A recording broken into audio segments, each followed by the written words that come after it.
Israel का जो एक फ़लस्तीन के हवाले से जो रोल है, वो तो सबको नज़र आ रहा है कि किस तरह मुस्लिम दुनिया पूरी खामोश है। लेकिन इसराइल के और भी कुछ ऐसे न्यूज़ हैं कि वो इथियोपिया में कोई ब्रिज बना रहे हैं, 2 इसराइली बैंक्स हैं उसमें, वो फाइनेंस कर रहे हैं और इथियोपिया में, और उसको जो है वो इजिप्ट को डिच करने के लिए बेसिकली प्लान किया जा रहा है। उस पे आपकी क्या इन्फॉर्मेशन है? दूसरा, इसराइल की इंडिया के एक इलाका है कसुल में, वहाँ भी मौजूदगी है। उसके बारे में आप क्या कहते हैं कि वहाँ मौजूद होना और पाकिस्तान इंडिया की जंग में जो इसराइली ड्रोन यूज हुए हैं और टेक्नोलॉजी का तबादला भी हुआ होगा, तो एशिया में चाइना किस तरह देख रहा है इसराइल के रोल को? क्योंकि अब पाकिस्तान और चाइना एक है, तो फिर चाइना पे भी इम्पैक्ट आएगा इसराइल की यहाँ मौजूदगी। अगर इंडिया, आप कह रहे हैं कि ग्रेट पावर नहीं है, लेकिन क्या इसराइल की वहाँ मौजूदगी में, क्योंकि इसराइल की टेक्नोलॉजी तो पूरी दुनिया को पता है हमें कि वो किस तरह की टेक्नोलॉजी यूज करते हैं और कितना वो एक्सपर्ट है उसमें, तो आप ये दो जगहों पे, जो एक तो इजिप्ट को कंटेन करने की कोशिश की जा रही है इथियोपिया के थ्रू, दूसरा इंडिया में मौजूदगी इसराइल की, इन दोनों को आप कैसे देखते हैं? चाइना किस तरह इसको देख रहा है, किस तरह कंटेन करेगा? क्योंकि अगर इसराइल से डायरेक्ट कुछ होता है तो वो तो फिर अमेरिका उसमें शामिल हो जाएगा जंग में, तो आप इसको किस तरह देखते हैं? अच्छा, बात यह है कि इसराइल और इथियोपिया, जी। देखिए इसमें एक दो तीन चार किस्म के इश्यूज हैं।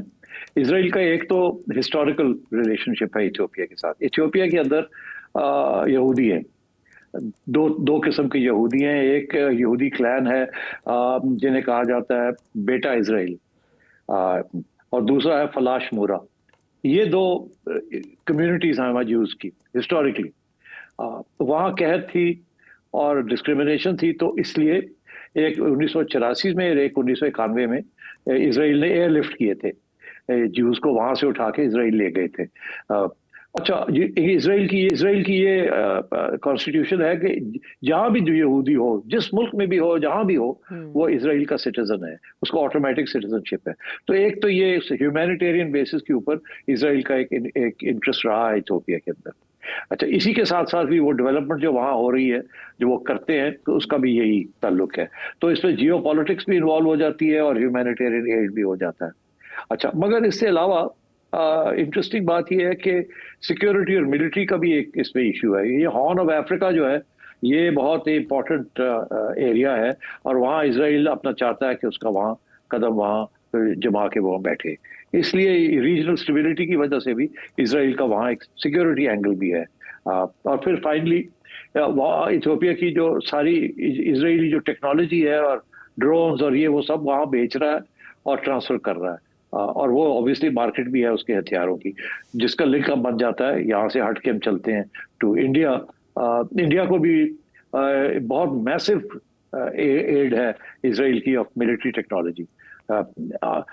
Israel is the second largest supplier of military technology to India, especially advanced intelligence gathering and AI technology.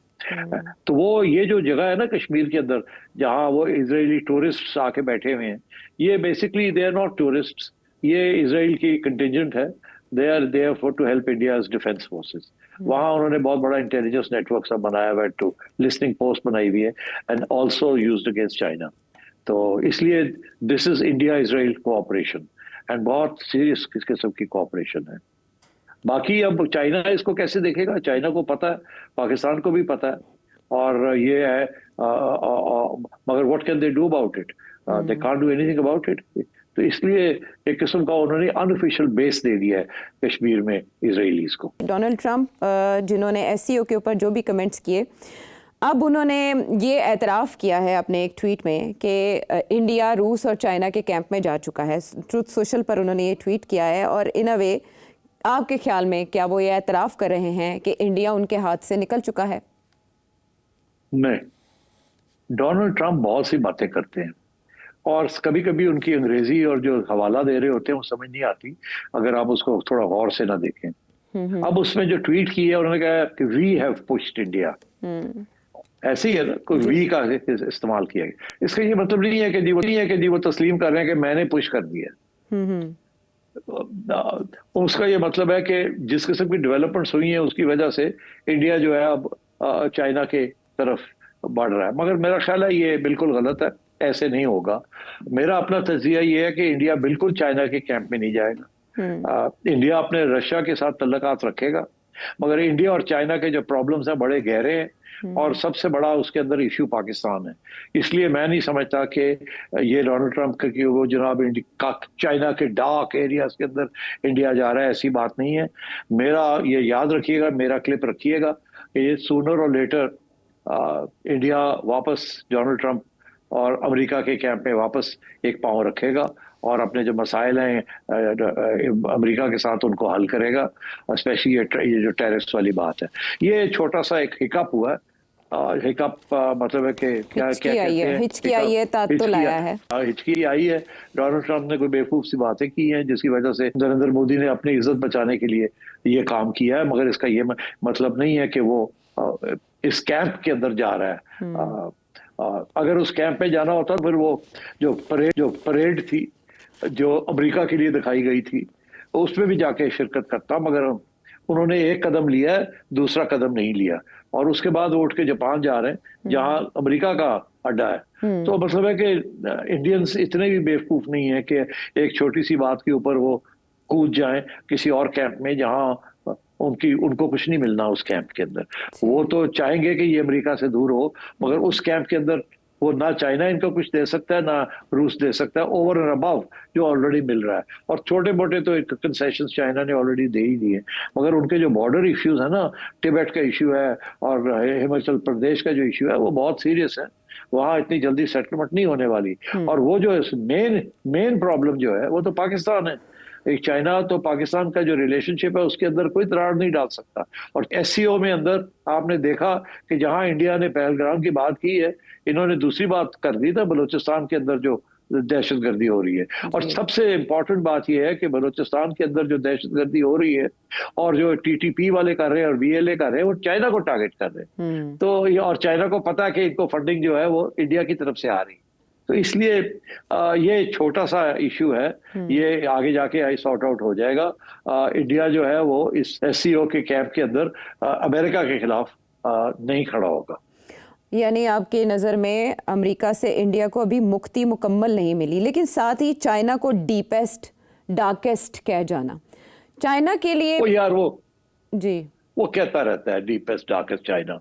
एक तरफ तो उसने चाइना के ऊपर तो अभी किया ही कुछ नहीं, इंडिया को खड़का दिया। चाइना के साथ तो अभी ओपन है सारा कुछ, डीपेस्ट डार्केस्ट चाइना। और उधर रूस जो है, जो डीपेस्ट डार्केस्ट रूस है, जो यूक्रेन के अंदर लड़ रहा है, जिसके ऊपर यूरोप के सारे काम खराब हो रहा है, वो उधर उसकी दोस्ती की हुई है। तो ये डोनाल्ड ट्रंप जो है ना वो अपनी सियासत चला रहा है विच इज कम्प्लीटली अनइंस्टीट्यूशनल, और वो बिल्कुल पर्सनल लेवल के ऊपर वो करता है। आज वो डीपेस्ट डार्केस्ट चाइना कह रहा है, कल चाइना के साथ वो सेटलमेंट कर लेगा। और मैं आपको बताऊं, सेटलमेंट चाइना के साथ होगी, रूस के साथ भी होगी, डोनाल्ड ट्रंप करेगा, आप देखिएगा।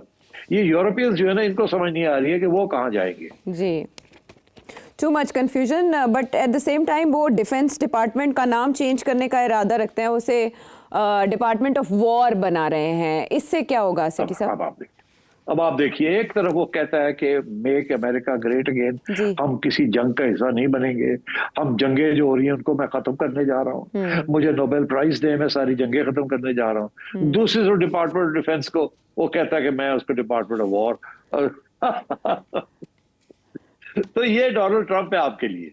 तो इसलिए I think you should not take Donald Trump seriously. वो हर किस्म के चाल चलता है कि ये भी कामयाब हो जाए, ये हो जाए, कभी ब्लफ मारता है, कभी ये करता है, कभी वो करता है। अब इसकी क्या सेंस है? This nonsense. Department of defence को कर देना डिपार्टमेंट ऑफ वॉर, और ये भी कांग्रेस के पूछे बगैर। कांग्रेस के अप्रूवल तो चाहिए होती है इस किस्म की चीजों के लिए, मगर उसको कॉन्फिडेंस है कि इस वक्त रिपब्लिकन्स लेटे हुए हैं, जो डोनाल्ड ट्रंप कर रहा है वो रिपब्लिकन्स मोहरें लगाई जा रहे हैं उसके ऊपर। तो but I don't think this is significant. ये सारे सिग्नलिंग है, ये कोई खास इसकी अहमियत नहीं है, कोई इसको सीरियसली नहीं लेगा। शोर ज़्यादा मचा रहे हैं, इकदामात कम कर रहे हैं, और अब जो जिस नौयत के हालात हो चुके हैं और आलमी बरादरी जिस तरह का रिएक्ट कर रही है, लगता है कि डोनाल्ड ट्रंप ज़्यादा कार्ड्स बाकी नहीं रहे। आने वाले दिनों में इंडिया के लिए भी अभी पोजीशन क्लियर होती नज़र नहीं आ रही।